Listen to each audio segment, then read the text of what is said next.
கர்த்தருடைய வார்த்தைக்கு செல்வோம். எரேமியா 32ஆம் அதிகாரம் 40ஆம் வசனத்தை எடுத்துக்கொள்வோம். அவர்களுக்கு நன்மை செய்யும்படி நான் அவர்களை விட்டு பின்வாங்குவதில் என்கிற நித்திய உடன்படிக்கையை அவர்களுடைய பண்ணி அவர்கள் என்னை விட்டு அகன்று போகாதபடிக்கு எனக்கு பயப்படும் பயத்தை அவர்கள் இருதயத்தில் வைத்து அவர்களுக்கு நன்மை செய்யும்படி அவர்கள் மேல் சந்தோஷமாய் இருந்து என் முழு இருதயத்தோடும் என் முழு ஆத்மாவோடும் அவர்களை இந்த தேசத்திலே நிச்சயமாய் நாட்டுவேன். இந்த வசனத்தை குறிப்பாக எரேமியா 32:40 எல்லாரும் சத்தமாக வாசிப்போம். அவர்களுக்கு நன்மை செய்யும்படி நான் அவர்களை விட்டு பின்வாங்குவதில்லை என்கிற நித்திய உடன்படிக்கையை அவர்களோடே பண்ணி. போதும். அந்த அவர்களுக்கு பதில் எனக்கு நன்மை செய்யும்படி எல்லாம் சொல்லுங்க. எனக்கு நன்மை செய்யும்படி கர்த்தர் என்னை விட்டு பின்வாங்குவதில்லை என்கிற நித்திய உடன்படிக்கையை என்னோடே பண்ணி. ஆமென். கர்த்தர் ஒரு விஷயத்தை சொல்லுகிறார். இந்த மாதத்தில் உனக்கு நன்மை செய்வேன், நன்மை செய்வேன்னு வாக்கு பண்ணியிருக்கிறேன். நன்மை செய்யும்படி நான் உன்னை விட்டு பின்வாங்குவதில்லை. நான் நன்மை செய்கிறத நிறுத்த போவதில்லை. நான் தொடர்ந்து என்ன செய்ய போகிறேன்? நன்மை செய்ய போகிறேன். அப்படி நன்மை செய்வேன் என்று அந்த தீர்மானத்தில் நான் பின்வாங்குவதில்லை. அப்படி நான் பின்வாங்குவதில்லை என்பதை உறுதிப்படுத்தும்படி நானே ஒரு நித்திய உடன்படிக்கை செய்திருக்கிறேன். சொல்லுவாங்க இல்லையா, வாயை கொடுத்து மாட்டிக்கிறதுன்னு கேள்விப்பட்டிருக்கீங்களா? சரியா? அது மாதிரி ஆண்டவர் என்ன பண்ணுறாரு? வாயை கொடுத்து மாட்டிக்கிறாருன்னு சொல்லிடலாம். என்னன்னா, நான் உனக்கு நன்மை செய்வேன் சொல்லியிருக்காரு. அந்த வருஷத்தை உம்முடைய நன்மையால் முடிசூட்டுகிறீர். கண்டிப்பாக இந்த வருஷத்தில் ஒரு சிறந்த நன்மை உங்களுக்கு நடக்கும் இயேசு நாமத்தினால. ஆமென். இந்த வருஷம் ஞாபகம் வைக்கிற மாதிரி இருக்கும். அப்படிப்பட்ட நன்மை கர்த்தர் செய்வார். நான் சொன்ன மாதிரி வாண்டடாக வந்து கர்த்தர் என்ன பண்ணிட்டாரு? மாட்டிக்கிட்டார். பிள்ளைகிட்ட போய் நம்ம எதாவது சொல்லிட்டோம் அப்படின்னா என்ன செஞ்சுருங்க? அப்பா சொன்னீங்களே, அவ்வளோதான் முடிஞ்சு. அதுக்கப்புறம் அதை வச்சே கேட்பாங்க, செஞ்சே ஆகணும். அது மாதிரி கர்த்தர் என்ன பண்ணுறாரு? வாக்கு பண்ணுறாரு. அதையும் தாண்டி ஒரு விஷயத்தை, ஆழமான விஷயத்தை செய்கிறாரு. நன்மை செய்வேன் அப்படின்னு சொன்னது மாத்திரம் கிடையாது, அதை விட்டு நான் பின்வாங்குவதில்லை. உனக்கு நன்மை செய்யும்படி நான் உன்னை விட்டு பின்வாங்குவதில்லை என்பதை உறுதிப்படுத்தும்படி அவர் ஒரு நித்திய உடன்படிக்கையை செய்திருக்கிறார். சொன்னது மாத்திரமல்ல, என்ன செஞ்சிருக்காரு? உடன்படிக்கை செய்திருக்கிறார். நிறைய பேர் சொல்லுவாங்க, ஆனால் அதை என்ன செய்ய முடியாது, அவங்களால செய்ய முடியாமல் போயிடும். நல்லவங்களாலே இருப்பாங்க, ஆனால் அவங்களுக்கு அந்த நேரத்தை என்ன இருக்காது, அந்த சூழ்நிலை என்ன செஞ்சிடும், அவங்களால செய்ய முடியாமல் போயிடும். ஆனால் கர்த்தர் அப்படி கிடையாது, பின் வாங்குவதில்லை. இப்போ அதே வசனத்தில், அந்த 40ஆம் வசனத்தில் 2 காரியத்தை சொல்கிறாரு. 2 பக்கமும் லாக் பண்ணுறாரு.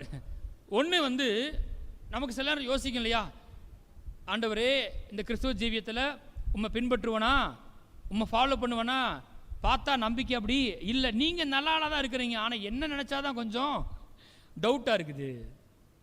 சில நேரம் சில ஆளுகள் கர்த்தரை நம்ப முடியல.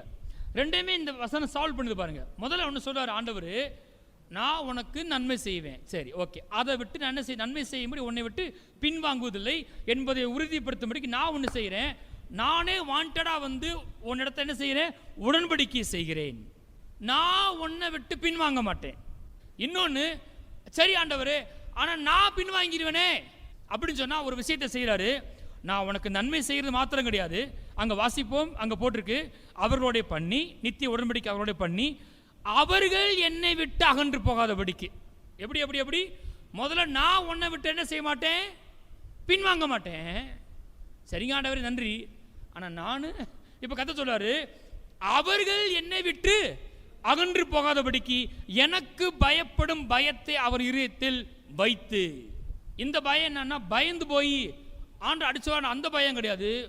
கர்த்தர் நம்ம வாழ்க்கையில் செய்கிற நன்மை ஒரு விஷயத்தை உண்டாக்க போது, அவர் மேல் ஒரு மரியாதைக்குரிய பயத்தை உண்டாக்க போகிறது. கர்த்தர் அப்படிதான் நம்மளை அவர்கிட்ட கிட்டி சேர வைக்கிறாரு. நம்ம உண்மையாவே பாருங்களேன், நம்ம ஒருத்தருக்கு பயந்தோம்னா அவங்களை என்ன செய்ய மாட்டோம்? கிட்டி சேர மாட்டோம். ஆதியாமத்தில் ஆதாம் பாவம் செஞ்ச உடனே அவனுக்கு உண்டான காரியம் என்ன? தேவனுடைய சத்தத்தை கேட்டு நாங்கள் என்ன பண்ணோம்? பயந்து ஒளித்து கொண்டோம். பயம் வந்து என்ன செய்யும்? நம்மளை தூரப்படுத்தும். ஆனா இங்க என்ன சொல்றாரு? எனக்கு பயப்படும் பயத்தை உள்ள வைப்பேன்றாரு. எப்படிப்பட்ட பயம் கேட்டா, ரெவரன்சியல் ஃபியர். அது எப்படி வருதுன்னு கேட்டா, எல்லா சூழ்நிலையிலும் தேவன் என் பட்சமா நின்று எனக்கு நன்மை செய்து என்னை நேசிக்கிறபடினால அவர் மீது எனக்கு ஒரு மரியாதையான பயம் உண்டாகிறது. நம்மளை அந்த இடத்துக்கு கொண்டு போயிருது பாருங்க. அவர் அன்பை பார்க்கும்போது இவரை விட்டு நம்ம எங்கே போவோம்? அது பயப்படவே வேணாம். கர்த்தரும் உங்களை விட்டு விலக மாட்டார், நீங்களும் கர்த்தரை விட்டு போக மாட்டீங்க. பிரைஸ் தி லார்ட், ஆமென். சரி, இந்த வசனத்தை எப்போ சொல்கிறாரு அப்படின்னு பார்ப்போம். 3 காரியத்தை நான் சொல்லி முடிக்க போகிறேன். ஒன்று, இந்த வார்த்தையை தேவன் எந்த சூழ்நிலையில் சொல்லுகிறாரு, என்ன விதமான நன்மைகளை செய்வேன் என்று சொல்லுகிறார், கடைசியாக அதை குறித்த ஒரு நிச்சயத்தை கர்த்தர் உண்டாக்குகிறார். அவ்வளோ, இந்த 3 காரியத்தை பார்க்க போகிறோம். முதலாவது, எந்த சூழ்நிலை சொல்லுகிறாரு? அங்கே வாசிங்க, எரேமியா 32 1-2. நேபுகாத் நேச்சாரின் 18ஆம் வருஷத்துக்கு சரியான யூதாவின் ராஜாவாகிய சீதேக்கியா அரசாண்ட 10ஆம் வருஷத்தில் கர்த்தரால் எரேமியாவுக்கு உண்டான வார்த்தை. அதாவது வேற ஒன்றும் இல்லை, பாபிலோன் தேசத்தில் அங்கே ராஜா வந்து நேபுகாத் நேச்சார், யூதா தேசத்தில் ராஜா யாரு? சீதேக்கியா. கர்த்தர் வார்த்தை எரேமியா மூலமாக சொல்லப்பட்டிருக்கிறது. என்ன வார்த்தை சொல்லப்பட்டிருக்கு? வாசிங்க. அப்பொழுது பாபிலோன் ராஜாவின் சேனை எருசலேமை முற்றுகை போட்டிருந்தது. எரேமியா தீர்க்கதரிசியோ யூதா ராஜாவின் அரண்மனையில் உள்ள காவற்சாலையின் முற்றத்திலே அடைக்கப்பட்டிருந்தான். பாருங்க, என்ன எப்ப இது நடக்குதுன்னு கேட்டீங்கன்னா, எரேமியா மூலமா ஒரு வார்த்தை கொடுக்கப்பட்டிருக்கு. என்ன வார்த்தைன்னு கேட்டா, கர்த்தர் வந்து யூதாவை எருசலேமை பாபிலோன் கையில் ஒப்பு கொடுக்க போகிறார். அப்படி சொன்னா யாருக்கா பிடிக்குமா? எந்த ராஜாக்கா பிடிக்குமா? அவன் என்ன செய்ய உடனடியா? ஏண்டா எனக்கு விரதமாக சொல்ற, அதுவும் கத்த சொல்லாரு வேற சொல்ற, இவனை தூக்கி என்ன பண்ணுங்க? ஜெயிலில் போடுங்க. ஏனென்றால் இதோ இந்த நகரத்தை பாபிலோன் ராஜாவின் கையில் ஒப்பு கொடுக்கிறேன், அவன் இதை பிடிப்பான் என்று கர்த்தர் சொல்லுகிறார் என்றும். கர்த்தர் சொல்லியிருக்காரு. இப்படி இப்போ அதுக்கு எதிராக நீ ஏதாவது பண்ணனா அது வாய்க்க போவதில்லை என்றும் எரேமியா சொன்னதுனால எரேமியா தூக்கி என்ன பண்ணிட்டாங்க? ஜெயிலில் போட்டாங்க. சூழ்நிலை இப்போ எப்படி இருக்குன்னு கேட்டா, இது நடந்துகிட்டு இருக்கும்போது எரேமியா ஜெயிலில் இருக்கிறாரு. எருசலேமை சுற்றிலும் நேபுகாத் நேச்சார் தன்னுடைய சேனைகளால் முற்றுகை போட்டிருக்கிறான். சரியா சொல்ல போனா பிரச்சனையினுடைய மத்தியில் இருக்கிறாங்க. இன்னும் சொல்ல போனா பிரச்சனையை இப்பதான் என்ன செய்ய போகுது? ஆரம்பிச்சிருக்கு. பிரச்சனை இப்பதான் என்ன செஞ்சிருக்கு? சூழ்ந்து இருக்கிறது. ஒரு தேசத்துக்கு விரோதமாக வந்து அந்த தேசத்தை அழிச்சு அவங்க அடிமையாக கூட்டு போகிறத நீங்கள் பார்த்துருக்கீங்களா? மெல் கிப்சன் ஒருத்தர் இருக்கார் இல்லையா, பேஷன் ஆஃப் கிரைஸ்ட் படம் எடுத்தவர். அப்போகாலிப்டோவா அப்படின்னு ஒரு படம் இருக்குது, பார்த்துருக்கீங்களா? சரியா, அதில் அருமையாக காமிச்சிருப்பாங்க. அவர் ஒரு பைபிள் பேஸ்டாக தான் அந்த படத்தை எடுத்திருப்பார். ப்ராஃபஸி பண்ணுற மாதிரிலாம் வரும். அதில் ஒரு அழகான ஒரு கிராமத்துக்குள்ளே சில கூட்டங்கள் இருப்பாங்க. அவங்கள வந்து இந்த மாதிரி ஆட்கள் விரதமாக வந்து அவங்கள மனைவி பிள்ளைகள்லாம் அடித்து கொன்று போட்டு சந்தோஷமாக இருந்த அந்த இடம் வந்து கொஞ்ச நேரத்தில் பார்த்தீங்கன்னா அவங்கள அடிமையாக கட்டி கயிற்றில் கட்டி கொண்டு போக ஆரம்பிச்சுடுவாங்க பாருங்க. அதில் ஒரு சீன் இருக்கும். அந்த நேரத்தில் ஒரு சின்ன பிள்ளை வந்து ப்ராஃபஸி பண்ணு பாருங்க. இந்த நேரத்தில் தான் அவங்க அடிமைப்பட்டு போக போகிறாங்க. பிள்ளை மனைவியெல்லாம் அடிமையாக இருக்கு. பல பேர் கொண்டு போட்டுறாங்க. கையை கட்டி அறியப்படாத தேசத்துக்கு அடிமையாக கொண்டு போகப்பட போகிறாங்க. எதிர்காலத்தை குறித்து பெரிய பயம், எதிர்காலமே இல்லை என்ற சூழ்நிலை. அந்த நேரத்தில் ஒரு சின்ன பிள்ளை சொல்லும் பாருங்க, ஒரு ப்ராஃபஸி சொல்லும். அது வந்து இந்த மாதிரி ஒருத்தர் வரப்போகிறான், அவன் வரும்போது என்ன செய்வான்? ஜக்குவார் ஒரு சிறுத்தையை கூட்டிட்டு வருவான். அவன் ஓடி வரும்போது அந்த சிறுத்தை வரும், அவன் உங்களை ஒன்றும் இல்லாமல் ஆக்குவான் அப்படின்னு ஒரு ப்ராஃபஸி பண்ணும் பாருங்க. அந்த நேரத்தில் இப்போதான் ப்ராப்ளமே ஆரம்பிச்சிருக்கு. இப்போதான் ப்ராப்ளமே ஆரம்பிச்சிருக்கு. ஆனால் அதுக்குள்ளே என்ன செஞ்சிருக்கு? ஒரு ப்ராஃபஸி வருது. இல்லை இல்லை இல்லை இல்லை, இவன் வந்து உங்களுக்கு விரதமாக வருவான். அதே மாதிரி பாருங்க, இப்போதான் பாபிலோன் ராஜா சூழ்ந்து இருக்கிறான். கொஞ்ச நேரத்தில் வகையில போட்டிருக்கு, வீட்டெல்லாம் சுட்டரிக்க போறாங்க, நகரத்தை எரிச்சிருவானுங்க, ஆலயத்தை இடிச்சிருவானுங்க. அலங்காரமா இருந்தது எல்லாமே கொஞ்ச நேரத்தில் அலங்கோலமா மாறப்போகுது. அப்படிப்பட்ட சூழ்நிலை, எதிர்காலம் என்னன்னு பயந்து கொண்டிருக்கிற நேரத்தில் அப்பதான் உடனடியாக ப்ராஃபஸி வருது, கர்த்தர் வார்த்தை வருது. இது ஏன் நடக்குது அப்படின்னு பார்த்தீங்கன்னா, இவங்க ஒரு விஷயத்தை செஞ்சிருப்பாங்க பாருங்க. கர்த்தர் கொண்டு போய் அடிமையாக இருந்த ஜனங்களை கொண்டு போய் நல்ல தேசத்தில் நாட்டுனா அங்கேயும் போய் ஒரு விஷயத்தை பண்ணுறாங்க. அங்கே வாசிங்க, ஏன் அது நடக்குது அங்கே வாசிப்போம். எரேமியா 32:29 வாசிங்க. இந்த நகரத்துக்கு விரோதமாய் யுத்தம் பண்ணுகிற கல்தையர் உட்பிரவேசித்து, வாசிங்க, இந்த நகரத்தை தீக்கொளுத்தி இதை சுட்டரிப்பார்கள். எனக்கு கோபம் உண்டாகும்படி எந்த வீடுகளின் மேல் பாகாலுக்கு தூபம் காட்டி அந்நிய தேவர்களுக்கு பான பலிகளையும் வார்த்தார்களோ அந்த வீடுகளையும் சுட்டரிப்பு. இவங்க ஒரு காரியத்தை பண்ணிருக்காங்க பாருங்க.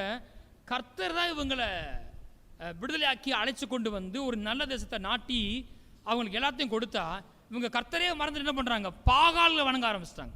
புதுசாக ரசிக்கப்பட்டு சபைக்கு வர ஜனங்கள் பாருங்க, ஒரு விஷயத்தை ஆழமா பிடிச்சுக்கணும். கர்த்தரே தெய்வம். எத்தனை பேர் ஆமென் சொல்றீங்க?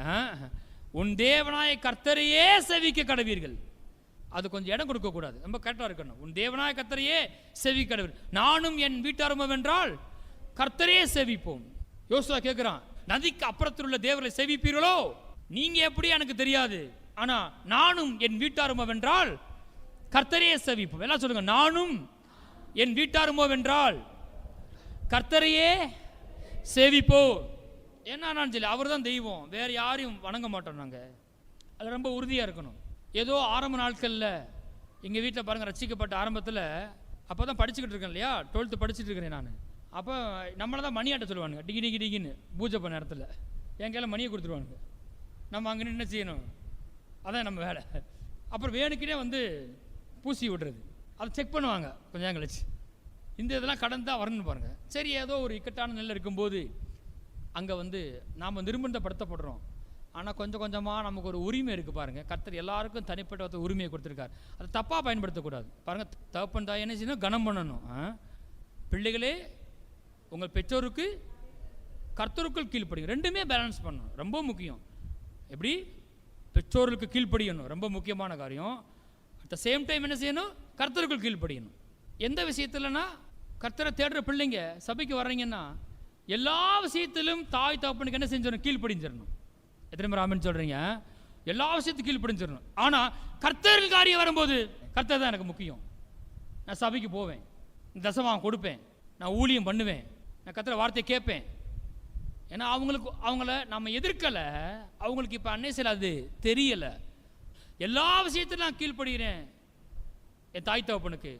ஆனால் கர்த்தர் காரியம் வரும்போது அது எனக்கு கொஞ்சம் வெளிச்சத்தை ஆண்டவர் கொடுத்துருக்காரு. அப்படின்னால அவங்களுக்கு இல்லாததுனால நான் என்ன செய்ய போகிறேன், நான் கர்த்தர் பேச்சை தானே செய்வேன், கேட்பேன். ஒரு நாள் அவங்களுக்கு புரிய ஆரம்பிக்கும். அங்கே மாத்திரம்தான் என்ன செய்யணும், இந்த விஷயத்தை விட்டு கொடுக்கணும். மற்றபடி கர்த்தர் பிள்ளைகள் திட்டமாகவே சபைக்கு வர பிள்ளைங்க, நீங்கள் உங்கள் தகப்பன் தாய்க்கு என்ன செய்யுங்க, தகப்பனையும் தாயும் கனம் பண்ணுவாய். இவங்க பண்ண மிஸ்டேக்கு என்னது, கர்த்தர் தான் தெய்வமாக இருக்கிறாரு, அவரை விட்டுட்டு பாகால்கள் வணங்க ஆரம்பிக்கிறாங்க. இப்படிப்பட்ட சிறையிருப்புக்குள்ளே போகிறாங்க. பழையற்பாட்டில் இருக்கிற சம்பவத்தை வந்து கற்றுக்கொள்ளும்படி எழுதப்பட்டிருக்கிறது. சில நேரங்கள் அதை பார்த்துட்டு பயப்படுறதுக்காக படிச்சிடக்கூடாது. நீங்கள் நல்லா கவனிங்களேன். நீங்கள் யாராவது புதுசாக ரசிக்கப்பட்டிருக்கீங்கன்னு வச்சுக்கோங்க, நீங்கள் சபைக்கே போகாமல் உங்களுக்கு யாருமே போதிக்காமல் நீங்களா பைபிள் எடுத்து படிச்சீங்கன்னு வச்சுக்கோங்களேன். எப்படி நீங்கள் எப்படியோ ரசிக்கப்பட்டீங்க, ஏசு ஏற்றுக்கிட்டீங்க. ஆனால் பைபிளில் என்ன இருக்குது, எது என்ன, இது என்ன விதமான எந்த டிஸ்பென்சேஷன், எந்த காலம், நாம் எந்த காலத்தில் வாழ்கிறோம், நம்மளை தேவன் எப்படி பார்க்கிறார், நமக்கு என்ன கொடுக்கப்பட்டிருக்கிறது, இதெல்லாம் ஒரு தேவ மனுஷன் உங்களுக்கு போதிக்கலைன்னா இந்த பைபிளை நீங்கள் 1000 முறை வாசித்தாலும் என்ன செய்யும், தப்பாக தான் புரியும், ஒரு பயம் உண்டாகும். பைபிளை கர்த்தரை பற்றி தப்பான எண்ணம் உருவாக ஆரம்பிக்கும். நீங்கள் எழுத்தின்படி படிச்சீங்கன்னா கண்டிப்பாக உங்கள் வாழ்க்கையில் ஒரு போதகன் அவசியம், ஒரு சபை அவசியம். அவங்க அதை உங்களுக்கு எடுத்து சொல்லணும், அப்புறம் தான் விளங்கும். பழைய பாட்டில் எங்கேயா எடுத்து பார்த்துட்டு சிறையிருப்புக்குள்ள கொண்டு போவேன் அப்படின்னு சொன்னால் அதை பார்த்து பயந்துடக்கூடாது. அது எங்கே சொல்லப்பட்டிருக்கு, யாருக்கு சொல்லப்பட்டிருக்கு, நான் எந்த காலத்தில் வாழ்கிறேன், அதெல்லாம் யார் கற்றுக் கொடுக்குறா, ஒரு ஊழியக்காரன் தான் சொல்லிக் கொடுக்குறான் பாருங்க. ஆக நாம் வந்து பழைய பாட்டில் எங்கேயா பார்த்துட்டு அப்படியே எடுத்துக்கொள்ளக்கூடாது. ஆனால் ஒரு விஷயத்தை கற்றுக்கொள்ளணும். என்னன்னு கேட்டால் இவங்க என்ன பண்ணுறாங்க, கர்த்தரை தெய்வமாக வணங்காமல் பாகால்கள் வணங்க ஆரம்பிக்கிறாங்க. அப்போ நம்ம இதுலேருந்து ஒரு சின்ன விஷயத்தை, ஓ நான் இப்படி பண்ண ஆண்டவர் என்னையும் தண்டிச்சிருவாரோ, இல்லை இல்லை இல்லை, நம்ம வாழ்கிற காலம் வேற, அந்த காரியத்தை கர்த்தர் வேற மாதிரி செய்கிறார், நமக்கு உணர்த்துறாரு, நம்ம மீது அன்பு கூறுகிறார், நம்ம மன்னிக்கிறாரு, நம்மளை வழி நடத்துறாரு, நமக்கு போதிக்கிறார். பழைய பாட்டில் எங்கேயா பார்த்துட்டு அதை என்ன செய்யற அப்படியே ஏற்றுக்கொள்ளக்கூடாது, ஆனால் கற்றுக்கொள்ளணும். எதனால இவங்க ஏன் சிறையிருப்புக்குள்ள போனாங்க, பாத்தியா கர்த்தர் பாத்தியா அவங்க அடிமைத்தனத்தை தேசத்துல கொண்டு வந்து மறுபடியும் இப்படி பாழாக்குறாரே, எருசலேம் கட்டப்பட்டு, வீடுகள்லாம் கட்டப்பட்டு, ஆலயம் கட்டப்பட்டு, கர்த்தரே வந்து இப்படி பாபிலோன் கையில் ஒப்பு கொடுக்குறாரு. இல்லை கர்த்தர் கொடுக்கல, அவன் அதை தெரிந்து கொள்றான், அதுக்குள்ள போறான். ஆனா அதன் மத்தியில கர்த்தர் வாக்கு பண்றாரு, இல்ல சிறையிருப்பு ஆரம்பிக்குது, சிறையிருப்பு மத்தியில் இருக்கிற பிரச்சனை ஆரம்பிச்சிருச்சு, பிரச்சனைக்குள்ள இருக்கிற, ஆனா முன்னமே நான் சொல்றேன், நான் உனக்கு நன்மை செய்வேன், நான் உனக்கு நன்மை செய்யும்போது உன்னை விட்டு என்ன செய்வதில்லை, பின் வாங்குவதில்லை. சில பிரச்சனை வழியில் நீங்கள் போய் கொண்டிருக்கலாம். ஆனால் கர்த்தர் சொல்றாரு, நான் உனக்கு நன்மை செய்வேன். ஆமென். நான் பிரச்சனை சந்திக்கிறதுக்கு முன்பாகவே தேவன் எனக்கு ஒரு ரெஸ்டோரேஷன் பிளானை வச்சிருக்காரு எனக்காக. அப்படியே என்னை விட்டுறதில்லை. சிலர் கூட அவங்க தங்க வாழ்க்கையில் தப்பான தீர்மானத்தை எடுத்துட்டு போய் சிக்கியிருப்பாங்க பாருங்க. அப்படிப்பட்ட ஆளுக்கு நான் சொல்கிறேன், மறுபடியும் தேவன் உங்களை கட்டுவிப்பார். ஆமென். கர்த்தர் அப்படியே துரத்திடுறதில்லை. பைபிள் போட்டிருக்கு இல்லையா, கிறிஸ்துவுடைய அன்பின் அகலமும் ஆழமும் நீளமும் உயரமும் என்னதென்று அறிவு கட்டாத அந்த அன்பை நாம் நினைக்கிறதுக்கும் கோடி மடங்கு பெருசு தேவன் உங்கள் மேல் வைத்த அன்பு. ஒருபோதும் ஒரு நாளும் வாழ்க்கையில் கர்த்தர் என்ன கைவிட்டார்னு செய்யாதீங்க, சொல்லவே சொல்லாதீங்க. யார் விலகினாலும் கர்த்தர் உங்களை விட்டு விலக மாட்டார். யார் கைவிட்டு அவர் உங்களை கைவிடவே மாட்டார். ஆமென். அவரை மாதிரி உங்களை நேசிக்க யாருமே கிடையாது. உண்மைதான். அன்னைக்கெல்லாம் ஒருத்தரை பார்த்து பாருங்க, ரோட்டில் போய்கிட்டு இருந்தார், குடும்பம் இல்லை, ஊழியம் செய்தவர், அனாமத்த 10 வருஷம் அலையிறார். நான் 10 வருஷம் பார்த்துட்டு இருக்கேன். ஆனால் அவரை பார்க்கும்போதெல்லாம் அவர் கையில் ஒரு 100 ரூபாய் கொடுத்து போய் சாப்பிடுங்கன்னு சொல்லிடுவேன், சபைக்கு வாங்கன்னு கூப்பிடுவேன், அவர்கிட்ட வார்த்தையை பற்றி பேசுவேன். ஆனால் அவரை பார்க்கும்போது எனக்கு தோணும் பாருங்க, யார் இவரை கைவிட்டாலும் கர்த்தர் கைவிடலையே. இவரை யார் கைவிட்டாலும் இன்னைக்கு இப்படி இருந்தாலும் நான் சொல்லுவேன், இல்லை நீங்கள் மறுபடியும் உங்கள் வாழ்க்கை கட்டப்பட முடியும். நீங்கள் சீர்படுத்துங்க, நீங்கள் ஆண்டர்கிட்ட போங்க, ஒரு சபைக்கு போங்க, அங்கே நாட்டப்படுங்க, கர்த்தரை தேடுங்க. எப்படின்னு எனக்கு தெரியாது, ஆனால் ஒரு வழியில் தேவன் உங்கள் வாழ்க்கையை மறுபடியும் கட்டுவார். யாரும் உங்கள் பழைய காலத்தை உங்களை நினைப்பொட்டி நீங்கள் உங்களை ஆகாரம் தள்ளி விடலாம். கர்த்தர் அப்படி உங்களை என்ன செய்யலை, தள்ளி விடவில்லை. நீங்களே தப்பு பண்ணியிருந்தாலும் கூட கர்த்தர் அதை மன்னிக்கிறவராக இருக்கிறாரு. நீங்கள் மனம் திரும்பினா கர்த்தர் உங்களை மன்னிச்சு என்ன செய்வார், மறுபடியும் உங்களை கட்டுவிக்கிற தேவனாக இருக்கிறாரு. அப்படிப்பட்ட ஒரு ஒரு ரெஸ்டோரேஷனை தான் இங்கே சொல்லுது பாருங்க. கர்த்தர் சொல்லாரு, நான் நன்மை செய்யும்படி உன்னை விட்டு என்ன செய்வதில்லை, பின் வாங்குவதில்லை. இப்படி சிறையிருப்புக்குள்ள போற நேரத்துக்குள்ள அந்த வார்த்தையை கொடுக்கிறார். சிறையிருப்புக்குள்ள போறவனுக்கு இப்படிப்பட்ட நன்மைகளை செய்வேன் கர்த்தர் சொல்லுகிறார். இப்போ போய் வாக்கு பண்றாரே இப்படிப்பட்ட நன்மை செய்வேன்னு, நான் அதை என்ன செய்ய போறேன், கொஞ்சம் நம்ப போறேன். பைபிளை படிக்கும்போது நல் வார்த்தைகளை எடுத்துக்கொள்ள வேண்டும். எத்தனை பேர் ஆமென் சொல்றீங்க? பைபிளில் தேவன் சொன்ன நல் வார்த்தைகளில் நம்முடைய மனதை பதிக்கணும். நம்ம ஆராதிக்கிற தேவன் நல்ல தேவன். ஆமென். கர்த்தர் நல்லவராக இருக்கார். நம்ம தீமையெல்லாம் இயேசு மேலே போட்டு அவர் நன்மையெல்லாம் நம்ம மேலே தலைமையில் விழ பண்ணியிருக்கார். ஆமென். அந்த நன்மையில கொஞ்சம் கவனம் கொடுத்துட்டு அதுக்கப்புறம் சில விஷயத்தை உறுதிப்படுத்தி நம்ம முடிப்போம்.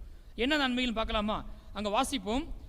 எரேமியா 32:43, மனுஷனும் மிருகமும் இல்லாதபடிக்கு பாழாய் போயிற்று என்றும் கல்தேயரின் கையிலே ஒப்பு கொடுக்கப்பட்டு போயிற்று என்றும் நீங்கள் சொல்லுகிற இந்த தேசத்திலே நிலங்கள் கொல்லப்படும். கர்த்தர் சொல்றாரு, நீங்க நினைச்சுக்கிட்டு இருக்க சிறைப்பட்டு போறாங்க, அப்படி கொஞ்சம் இமேஜின் பண்ணி பாருங்க. சிறைப்பட்டு போயிட்டாங்க அப்படின்னா எல்லாம் சுட்டரிக்கப்பட்டுருச்சு, முடிஞ்சு அப்படின்னு நீ நினைக்கிற. ஆனால் ஆண்டு சொல்றாரு, இல்லை, இப்படி நினைக்கிற இந்த தேசத்தில் நிலங்கள் வாங்கப்படும். பென்யமீன் தேசத்திலும் எருசலேமின் சுற்றுப்புறங்களிலும் யூதாவின் பட்டணங்களிலும் மலைக்காடான பட்டணங்களிலும் பள்ளத்தாக்கான பட்டணங்களிலும் தென் திசை பட்டணங்களிலும் நிலங்கள் விலைக்கரியமாக கொல்லப்படுகிற பத்திரங்களில் கையெழுத்து போடுகிறதும் முத்திரையிடுகிறதும் அதற்கு சாட்சி வைக்கிறதும் உண்டாயிருக்கும். நீங்க எத்தனை நம்புறீங்க? பத்திரம் வாங்க போறீங்க, ஆமென், கையெழுத்து போடுவீங்க, முத்திரையிடப்படும், நிலம் வாங்கப்படும் இயேசு நாமத்தினால. ஊரை விட்டே காலி பண்ணி போய்கிட்டு இருக்காங்க. அவங்களுக்கே சொல்றாரு இப்படி நடக்கும் என்று நாம தானே செய்யணும். பைபிளை விசுவாசிக்க ஆரம்பிக்கணும். சரி, அப்ப இங்க தொடர்ந்து வாசிப்போம். 44 பின்பகுதி, நிலங்கள் விலைக்கரையமாக கொல்லப்படுகிற பத்திரங்களில் கையெழுத்து போடுகிறதும் முத்திரையிடுகிறதும் அதற்கு சாட்சி வைக்கிறதும் உண்டாயிருக்கும். அவர்கள் சிறையிருப்பை திருப்புவேன் என்று கர்த்தர் சொல்லுகிறார் என்றார். இப்பதான் சிறையிருப்புக்குள்ள என்ன செய்யறாங்க, போறாங்க, பிரச்சனை மத்தியில் இருக்கிறாங்க. ஆனால் கர்த்தர் வாக்கு பண்ணாரு, சிறையிருப்பை என்ன செய்வேன், திருப்புவேன். இப்போ சில நன்மைகளை சொல்றார். நான் வரிசையா வாசிக்கிறேன். 33ஆம் அதிகாரத்தில் 6ஆம் வசனத்தை வாசிங்க.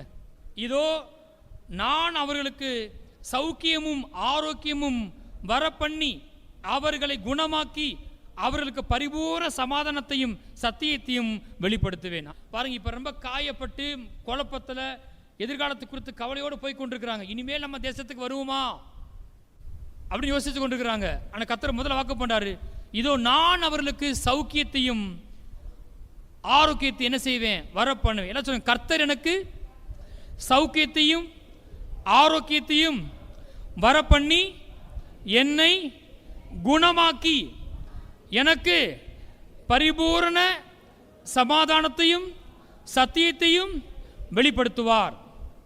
உனக்கு சௌக்கியத்தையும் ஆரோக்கியத்தையும் வர பண்ணுவேன் சொல்லுகிறார். அடுத்து வாசிப்போம். அங்கே 7ஆம் வசனத்தில் வாசிப்போம். நான் யூதாவின் சிறையிருப்பையும் இஸ்ரவேலின் சிறையிருப்பையும் திருப்பி முன்னிருந்தது போல அவர்களை கட்டுவித்து. ரெஸ்டோரேஷனை நம்பணும். 8ஆம் வசனம் வாசிங்க.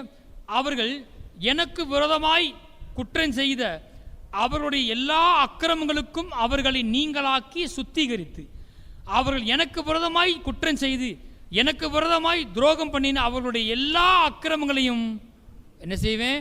மன்னிப்பேன். அந்த மன்னிப்பு என்பது ஒரு மிகப்பெரிய ஆசீர்வாதம். கர்த்தர் என்ன மன்னிச்சிட்டார். மன்னிக்கிற மாத்திரம் கிடையாது. அடுத்து வாசிங்க 9ஆம் வசனத்தை வாசிப்போம். நான் அவர்களுக்கு செய்யும் நன்மையை எல்லாம் கேட்க போகிற பூமியின் எல்லா ஜாதிகளுக்கும் முன்பாக அது எனக்கு மகிழ்ச்சியுள்ள கீர்த்தியாயும் புகழ்ச்சியாயும் மகிமையாயும் இருக்கும். நான் அவர்களுக்கு அருளி செய்யும் எல்லா நன்மை நிமித்தம் எல்லா சமாதானத்து நிமித்தமும் இவர்கள் பயந்து நடுங்குவார் என்று இஸ்ரவேலின் தேவனாய் கர்த்தர் சொல்லுகிறார். மன்னிக்கிற மாத்திரம் கிடையாது, நான் அவர்களுக்கு செய்யும் நன்மை எல்லாம் கேட்க போகிற பூமியின் எல்லா ஜாதிகளுக்கு முன்பாக. என்ன நடந்துச்சு? இவங்க அடிமைப்பட்டு போறாங்க இல்லையா, சிறைப்பட்டு போறாங்க. மற்ற தேசங்கள்லாம் கேள்விப்பட்டிருப்பாங்க. இவங்க தேவன் இவங்களை கல்தேர் கையில் ஒப்பு கொடுத்துட்டாரு. பாபிலோன் ராஜா நேபுகாத்நேச்சார் வந்து என்ன பண்ணிட்டான்? இவங்க தேசத்தை சுட்டரிச்சிட்டு இவங்க அடிமையாக கொண்டு போயிட்டான் அப்படின்னு இவங்களை பற்றின ஒரு காரியம் போயிருக்கும் பாருங்க, எல்லாருக்கும் தெரிஞ்சிருக்கும். ஆனால் கர்த்தர் சொல்வார், இல்லை இப்போ நான் ஒன்று பண்ண போகிறேன். நான் அவர்களுக்கு செய்யும் எல்லா நன்மைகளையும் கேட்க போகிற பூமியின் எல்லா ஜாதிகளுக்கு முன்பாக அது எனக்கு எப்படி இருக்கும்? புகழ்ச்சியாக இருக்கும், மகிமையாக இருக்கும், கீர்த்தியாக இருக்கும். நான் சொல்கிறேன், அந்த விதத்தில் கர்த்தர் நாமம் நம்ம வாழ்க்கையில் மகிமைப்பட போகிறது. ஆமென்.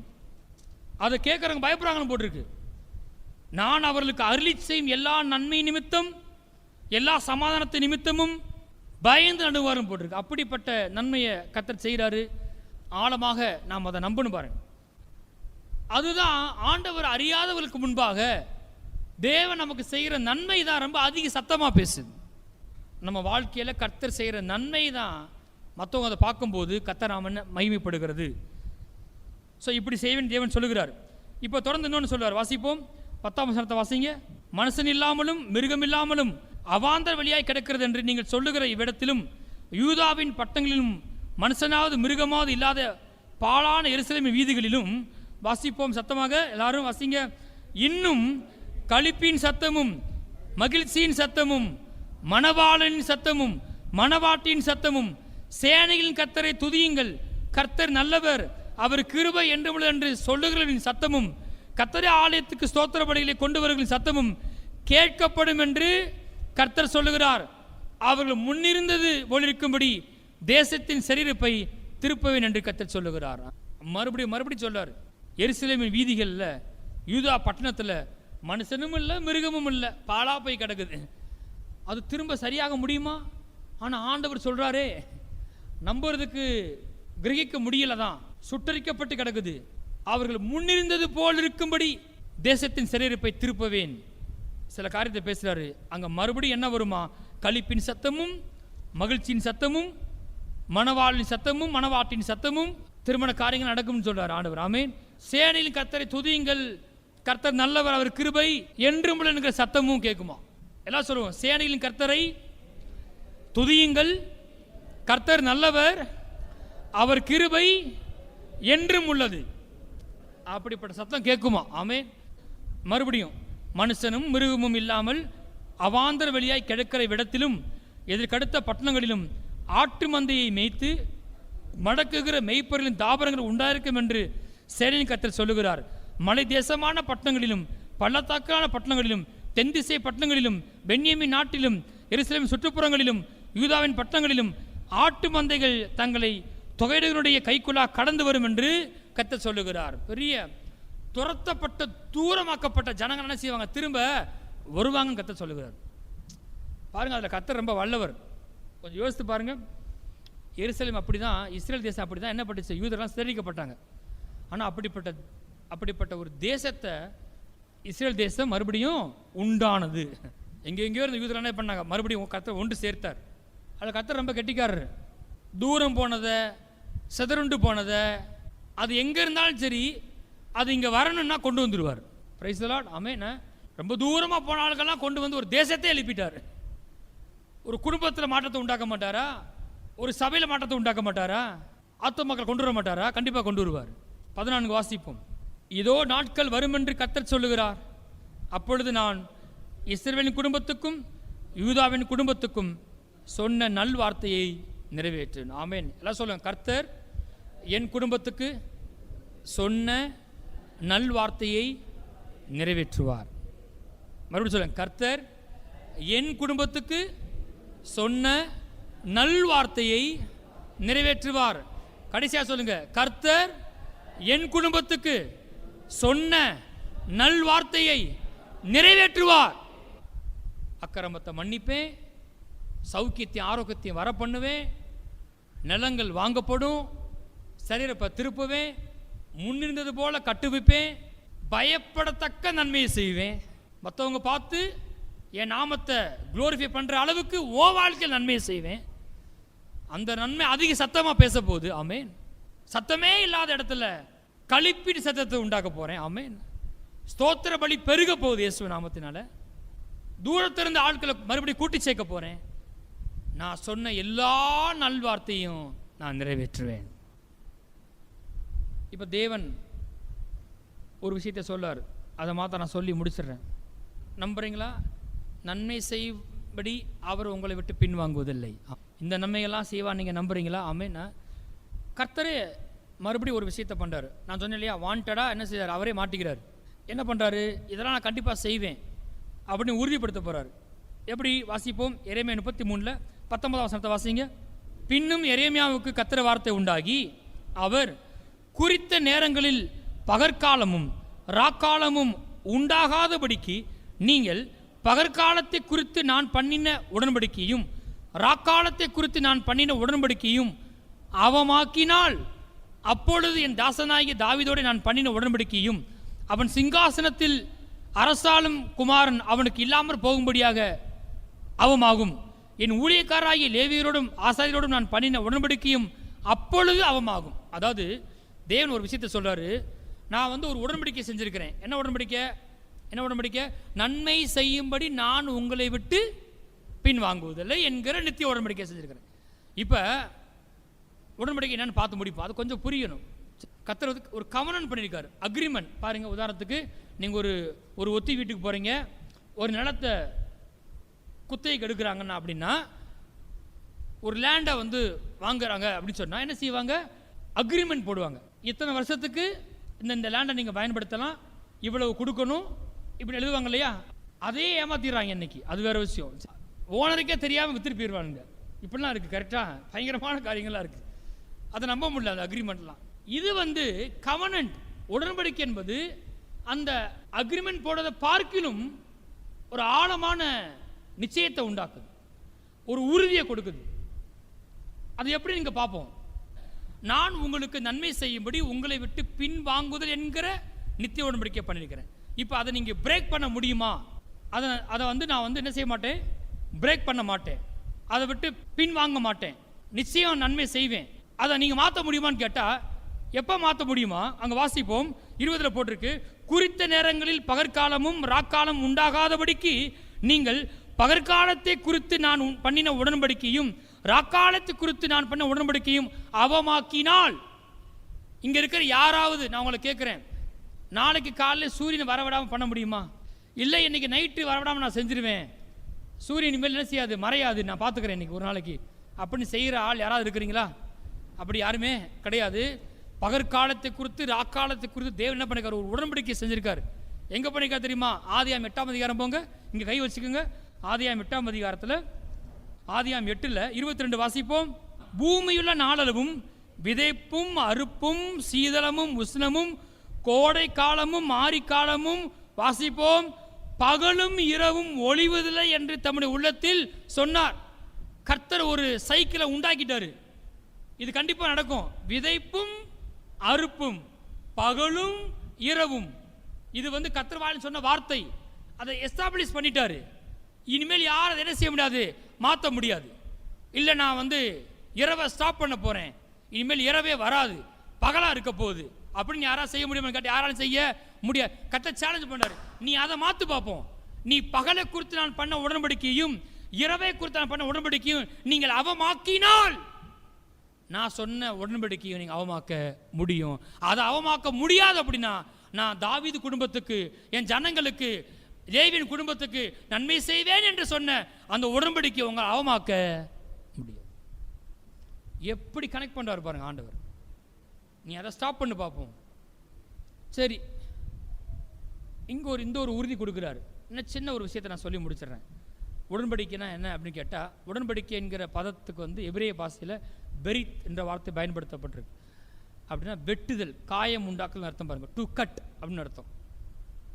கவனண்டை குறித்து உடன்படிக்கை பற்றி பைபிளை எபிரேய பாஷையில் போகிற இடங்கள்லாம் கட்டிங் கவனண்ட், கவனண்ட் சும்மா வருது, உடன்படிக்கைன்னு வரது கிடையாது. வெட்டுகிற உடன்படிக்கை, வெட்டுன்ற வார்த்தை பயன்படுத்தப்பட்டிருக்கு.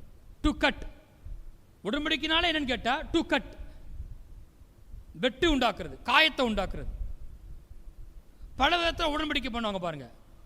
2 பேருக்கு மத்தியில் செய்வாங்க, 2 கூட்டத்துக்கு மத்தியில் செய்வாங்க. பொதுவாக உடன்படிக்கை பண்ணும்போது சின்னவங்க தான் பெரியவங்களை பார்த்து உடன்படிக்கை செய்வாங்க. எனக்கு பலன் கிடையாது, எனக்கு விரோதமாக யாராவது வந்துட்டாங்கன்னா நீங்கள் எனக்கு என்ன செய்யணும், ஹெல்ப் பண்ணுன்னு சொல்லி ஒரு அக்ரிமெண்ட் போடுவாங்க, கவர்ன் பண்ணுவாங்க. அப்படி பண்ணும்போது என்ன செய்வாங்கன்னா, அல்லது ஒரு சின்ன கூட்டம் பெரிய கூட்டத்தோட போய் உடன்படிக்கை பண்ணுவாங்க. அப்படி பண்ணும்போது ஒரு விஷயத்தை கண்டிப்பாக செய்யணும். பல விதத்தில் உடன்படிக்கை செய்யலாம். ட்ரெஸ்ஸை மாற்றிக்கிடுவாங்க, பெல்ட்டை மாற்றிக்கிடுவாங்க, கப்பை ஷேர் பண்ணுவாங்க, பல அடையாளம் இருக்குது. ஆனால் முக்கியமான எதுன்னு கேட்டிங்கன்னா, பைபிள் படி உடன்படிக்கைன்னு சொல்லும்போது அங்கே கண்டிப்பாக ஒரு பலி இருக்குது. அந்த பலி வெட்டப்படுகிறது, அங்கே ரத்தம் சிந்தப்படுகிறது. அந்த வெட்டப்பட்ட துண்டங்கள் நடுவிலே அவங்க கடந்து போய் நான் உனக்கு இதை செய்வேன் என்று வாக்கு பண்ணுகிறார்கள். அதான் உடன்படிக்கை. உதாரணத்துக்கு ஒரு கன்று கூட்டி எடுக்கிறாங்க, ஒரு கூட்டம் இருக்குது, 2 பேருக்கு பார்த்து உடன்படிக்கை பண்ணுறாங்க. அதை ஒருத்தர் சொல்கிறாரு, நான் உனக்கு இதை செய்வேன். அவன் உடன்படிக்கை பண்ணும்போது ஒரு கன்று கூட்டி எடுத்து அதை 2 நடுவில் 2 துண்டாக வெட்டி அது மத்தியில் போடப்பட்டு ரத்தம் சிந்தப்பட்டு அந்த வாக்கு பண்ணுற என்ன பண்ணுவார், அது மத்தியில் கடந்து போவார். நடந்து போயிட்டே சொல்லுவார், நான் உன்னை ஆசீர்வதிக்கவே ஆசீர்வதிப்பேன், நான் உன்னை பெருகவே பெருக பண்ணுவேன் அப்படி சொல்லுவார். அங்கே சொல்லப்படுற வார்த்தை உடன்படிக்கையின் வார்த்தை. இப்போ ஒருத்தர் அந்த உடன்படிக்கையின் வார்த்தையின்படி செய்யலாம் அப்படின்னா என்ன சொல்ல வராரு, அப்படி நான் சொன்ன மாதிரி உனக்கு செய்யலாம் அப்படின்னா நானும் என்ன செய்வேன், இந்த துண்டிக்கப்பட்ட கன்று குட்டிகளை போல் ஆக்கப்படுவேன். அதான் உடன்படிக்கை. ஆகவே இங்கே நம்ம எல்லாருமே கர்த்தரை அப்ரோச் பண்ணும்போது, நான் நல்லா பைபிள் படிப்பேன், நல்லா ஜெபிப்பேன், நான் சரியான ஆள் இடத்துல வரவே கூடாது. கர்த்தரை அப்ரோச் பண்ணும்போது கவனன் பேஸில் வரணும் பாருங்க, உடன்படிக்கையின் அடிப்படையில் வரணும். பைபிள் போட்டிருக்கு, அவரே உன் பிதாக்களுக்கு ஆணையிட்டு கொடுத்த தம்முடைய உடன்படிக்கையை உறுதிப்படுத்தும்படி இந்நாளில் உனக்கு உண்டாயிருக்கிறது போல ஐஸ்வர்யத்தை சம்பாதிக்கிறதுக்கான பலனை உனக்கு கொடுக்கிறவர். கர்த்தர் உங்களை சம்பாதிக்க வைப்பார். தான் ராமின்னு சொல்றீங்க, கரெக்டா? அது எதனால் செய்யாருன்னு கேட்டிங்கன்னா, அவர் உடன்படிக்கை செஞ்சிருக்காரு, நான் உன்னை ஆசீர்வதிப்பேன், உன் ஐஸ்வர்யன் ஆக்குவேன் ஒரு வாக்கு பண்ணியிருக்கிறாரு. அந்த உடன்படிக்கை உறுதிப்படுத்துவதற்காகவே ஐஸ்வர்யத்தை சம்பாதிக்க பலனை கொடுக்கிறவராக இருக்கிறார். அப்படிதான் ஆபிரகாம் உடன்படிக்கை பண்ணார் கர்த்தர். பிள்ளை இல்லாத அந்த ஆபிரகாமுக்கு பிள்ளை தருவேன்னு சொல்றது மாத்திரம் கிடையாது, தேசத்தை தருவேண்டார். அப்போ ஆபிரகாம் ஒரு கேள்வி கேட்கிறாரு, அதை நான் எதினால் அறிவேன்? உங்களுக்கு கர்த்தர் வாக்கு பண்ணிருக்கலாம், ஆனால் நமக்கு ஒரு கேள்வி வரும், அதை நான் எதினால் அறிவேன், எனக்கு என்ன நிச்சயம் இருக்குது? கர்த்தர் ஒன்று பண்ணார், பேசவே இல்லை, ஒன்றுமே பேசலை. ஆபிரகாம் தூங்கப்பட்டார், நித்திரை வர வச்சுட்டார். இவர் என்ன பண்ணார், பலிகளை கொண்டு அது துண்டிக்கப்பட்டு ரத்தம் சிந்தப்பட்டு அக்னி ஜுவாலையாக என்ன பண்ணார், அது மத்தியில் கடந்து போனார். கடந்து போய் கர்த்தர் ஆபிரகாமுடைய உடன்படிக்கை பண்ணி, ஆபிரகாம் ஒன்றுமே பண்ணலை. யார் உடன்படிக்கை பண்ணா? கர்த்தர் தான் ஆபிரகாம் உடன்படிக்கை பண்ணார். எத்தனை பேர்ட்ட கர்த்தர் உடன்படிக்கை செய்திருக்கிறார்? ஆமென். இயேசுவின் மூலம் உடன்படிக்கை செய்திருக்கார் பாருங்க. ஆமென். புதிய ஏற்பாட்டில் நம்ம இன்னைக்கு திருவந்தாரில் பங்கு கொள்ள போகிறோம். அங்கே வைக்கப்பட்ட அந்த ரத்தம் உடன்படிக்கையின் ரத்தம், உங்க பாவங்களுக்காக சிந்தப்பட்ட ரத்தம். ஏன் சொல்றாரு, இந்த பாத்திரம் என் ரத்தத்தில் ஆகிய புதிய உடன்படிக்கையாக இருக்கிறது. பிதாவாகிய தேவன் மத்தியில் இயேசு, இந்த பக்கம் நீங்களும் நானும். நம்முடைய பாவங்களுக்காக இயேசு மரித்து ரத்தத்தை சிந்தி அந்த ரத்தத்தின் மூலமாக ஒரு உடன்படிக்கை உண்டாக்கி இருக்கிறார். ஆமென். இந்த உடன்படிக்கையை தேவனை இனிஷியேட் பண்ணியிருக்கிறார். ஒரு மிருகத்தை வச்சு இல்லை, தம்முடைய குமாரனையே பலியாக கொடுத்து அந்த உடன்படிக்கை செஞ்சிருக்காரு. நான் சொல்றேன், ஆபிரகாம்கிட்ட பண்ண உடன்படிக்கையை விட ரொம்ப வலிமையானது புதிய உடன்படிக்கை. ஆமென்.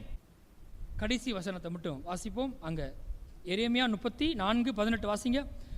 என் முகத்துக்கு முன் பண்ணின உடன்படிக்கையின் வார்த்தைகளை நிறைவேற்றாமல் என் உடன்படிக்கையை மீறின மனுஷரை நான் துண்டங்களின் நடுவே கடந்து போகும்படி அவர்களை இரண்டாக துண்டித்த கன்றுக்குட்டியை போல் ஆக்குவேன்.